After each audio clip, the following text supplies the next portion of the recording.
বন্ধুরা, আজকের মাছের ঝাল রান্না করব। তো তার জন্য আমি মশলাগুলো আগে রেডি করে নিয়েছি। এখানে আদা আছে, রসুন, কাঁচা লঙ্কা চিড়ে নিয়েছি, পেঁয়াজ কুচি করে নিয়েছি, টমেটো নিয়ে নিয়েছি, জিরে বেটে নিয়েছি, আর এখানে মাছগুলো ধুয়ে রেখে নিয়েছি। এই দেখুন, আমি এই আদা রসুনগুলোকে মিক্সিতে পিষে নেব। মাছে নুন হলুদ মাখিয়ে নিচ্ছি।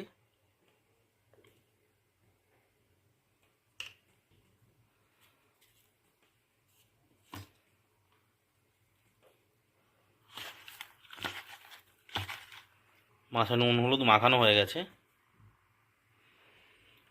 এদিকে প্যানটাও গরম হয়ে গেছে, এবার প্যানে তেল ঢেলে নেব। মাছ ভাজার জন্য প্যানে ঢেলে নিচ্ছি এবার তেল, সর্ষের তেল। এবার তেলটাকে আর একটু গরম হতে দেবো। তেলটা গরম হয়ে গেছে, এবার এক এক করে মাছগুলো দিয়ে নেব।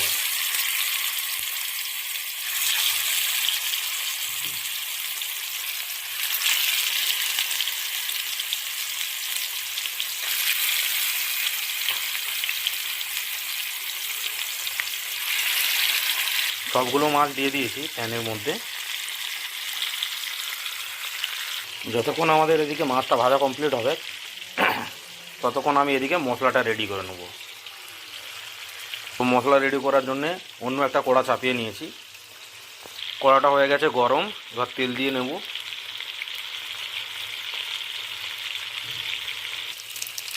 গরম হয়ে গেছে, আমি দিয়ে নিয়েছি তেজপাতা আর এক চটকি পাঁচফোড়ন। এবার দিয়ে নেব পেঁয়াজ কুচি।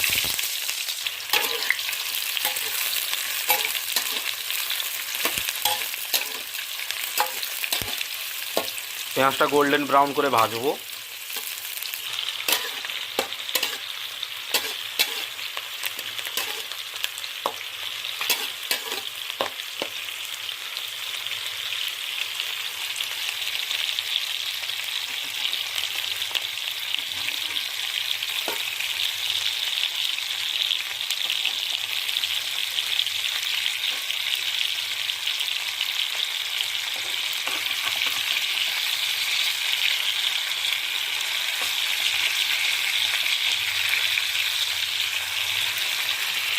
এরকম এক এক করে মাছগুলোর পিঠ উল্টিয়ে নেব। পেঁয়াজটা গোল্ডেন ব্রাউন করে ফ্রাই করা হয়ে গেছে, ভাজা হয়ে গেছে।